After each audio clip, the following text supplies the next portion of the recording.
മീഡിയാസിലേക്ക് സ്വാഗതം. ഇത് പുഷ്പയാടാ. പുഷ്പ താഴത്തില്ല. മൂന്നാമത്തെ ആഴ്ചയിലേക്ക് കടക്കുന്നു പുഷ്പ. മൂന്നാമത്തെ ശനിയാഴ്ച എത്തുമ്പോൾ അത് തന്നെയാണ് പുഷ്പ വെളിവാക്കുന്നതും.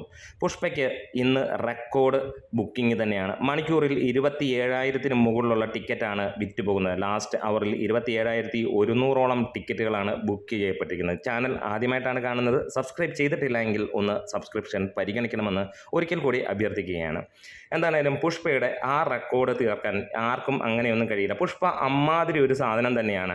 ഇന്നലെ മൊത്തമായി വിറ്റുപോയത് 47,430 ടിക്കറ്റുകളായിരുന്നു ബുക്ക് മൈ ഷോയിലൂടെ വന്നിരുന്നതെങ്കിൽ ഇന്ന് രാവിലെ 7 മണി തൊട്ട് ഇതുവരെയുള്ള സമയം, അതായത് ഉച്ചയ്ക്ക് 11 മണി വരെയുള്ള സമയത്ത് 77,560 ടിക്കറ്റുകൾ വിറ്റുപോയി എന്നുള്ളതാണ് ബുക്ക് മൈ ഷോയിലൂടെ കാണിക്കുന്നത്. അത് തന്നെയാണ് പുഷ്പ മൂന്നാമത്തെ ശനിയാഴ്ച എത്തുമ്പോഴത്തേക്ക് കൊലത്തൂക്ക് തൂക്കുന്നു എന്നുള്ളത്. ഇന്ന് തീർച്ചയായിട്ടും 1.5 ലക്ഷം ടിക്കറ്റിന് മുകളിലായിരിക്കാം ഏറ്റവും കുറഞ്ഞത് നമുക്ക് ബുക്ക് മൈ ഷോയിലൂടെ കാണാൻ കഴിയുന്നത്. നമുക്കറിയാം, സിനിമ ഇറങ്ങി 3 ആഴ്ച പിന്നിടുമ്പോൾ പലയിടത്തും നേരിട്ട് ടിക്കറ്റ് എടുക്കാനുള്ള അവസരങ്ങളുണ്ട്. പക്ഷേ നോർത്ത് ഇന്ത്യയിൽ ഇപ്പോഴും അതിനുള്ള രീതി ആയിട്ടില്ല എന്നുള്ളതാണ്.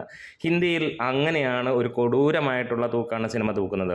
620 കോടിയും കഴിഞ്ഞ് 650 കോടിയിലേക്ക് സിനിമ കുതിക്കുകയാണ് ഹിന്ദി ബെൽറ്റിൽ. വേൾഡ് വൈഡ് ആയിട്ട് 1,500 കോടിക്ക് മുകളിൽ സിനിമ എത്തി. ഫാസ്റ്റസ്റ്റ് 1,500 കോടി നേടുന്ന സിനിമയായി മാറി. ഇന്നത്തെ കളക്ഷനോടുകൂടി സിനിമ 1,600 കോടി കവർ ചെയ്യുമെന്നുള്ളതിന് യാതൊരു സംശയവും വേണ്ട എന്ന് തന്നെ പറയാം. അതുതന്നെയാണ് ഇന്നത്തെ ബുക്കിംഗ് കാണിക്കുന്നത്. മണിക്കൂറിൽ 27,000-ന് മുകളിലുള്ള ടിക്കറ്റ് സാധാരണ ഒരു റിലീസ് പടത്തിന് ലഭിക്കുന്ന കാര്യം 3 ആഴ്ച പിന്നീട് മൂന്നാമത്തെ ആഴ്ചയിലേക്ക് കയറുമ്പോൾ ഈ സിനിമയ്ക്ക് കാണുകയാണ്.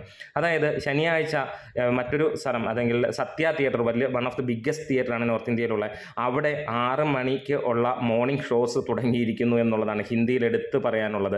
തേർഡ് സാറ്റർഡേ അവിടുന്ന് വന്നിരിക്കുന്ന ഒരു വാർത്ത നമുക്ക് വായിക്കാം. Third Saturday in one of the biggest screen in Satya is going housefull with almost 140% growth compared to Friday. അതായത് വെള്ളിയാഴ്ച എങ്ങനെയായിരുന്നു അതിൻ്റെ 140% ഇരട്ടി ഉള്ള ബുക്കിങ്ങോടെ വരുന്നു. അതായത് രാവിലെ 6 മണിക്കുള്ളതാണ്, അല്ലാതെ ഉച്ചയ്ക്ക് 11 മണിക്കുള്ള ഷോ അല്ല, രാവിലെ 6 മണിക്കുള്ള ഷോയ്ക്ക് ആണ്. അതായത് അവിടെ ആ രീതിയിലാണ് കത്തിക്കൊണ്ടിരിക്കുന്നത്. നമ്മൾ സൗത്ത് ഇന്ത്യയിൽ നോക്കുമ്പോൾ, അല്ലെങ്കിൽ കേരളത്തിൽ നോക്കുമ്പോൾ ആ രീതി അല്ലെങ്കിൽ പോലും നോർത്ത് ഇന്ത്യയിൽ ഇപ്പോഴും കൊടൂരമായി ഉള്ള തീ പോലെയാണ് മുന്നോട്ട് പോകുന്നത്. അതായത് ഹിന്ദിയിൽ നിന്ന് മാത്രം സിനിമ 1000 കോടി നേടുമെന്നുള്ളത് ഏറെക്കുറെ ഉറപ്പിക്കുകയാണ്.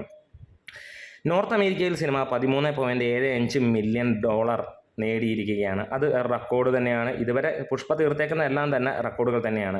അങ്ങനെ പുഷ്പയുടെ കൗണ്ട് വർദ്ധിച്ചുകൊണ്ടിരിക്കുകയാണ്. Pushpa creates A new record in 100 years of Bollywood history എന്നുള്ളതും ആണ് മറ്റൊരു കാര്യം. എന്തായാലും 632 കോടിക്ക് മുകളിൽ നോർത്ത് ഇന്ത്യയിൽ നിന്ന് നേടിയ സിനിമ ഇന്ന് കളക്ഷൻ വരുമ്പോൾ 650 കോടിക്ക് മുകളിലായിരിക്കാം. നാളെ കൊണ്ട് ഒരു പക്ഷേ 700 കോടിയിലേക്ക് നോർത്ത് ഇന്ത്യൻ കളക്ഷൻ മാത്രമായി എത്തുകയും ഓൾ വേൾഡ് കളക്ഷനായിട്ട് 1,650 കോടിക്ക് മുകളിലേക്ക് എത്തുമെന്നുള്ളതാണ് പ്രതീക്ഷ. നിങ്ങൾ ആരൊക്കെയാണ് പുഷ്പയ്ക്ക് വേണ്ടി കാത്തിരിക്കുന്ന പുഷ്പ ഫാൻസ് ആരൊക്കെയാണ്, അല്ലു അർജുൻ ഫാൻസ് ആരൊക്കെയാണ് എന്ന് കമൻസിലൂടെ രേഖപ്പെടുത്താം. ഒപ്പം ആ സബ്സ്ക്രിപ്ഷൻ അങ്ങ് ചെയ്തു തരാം.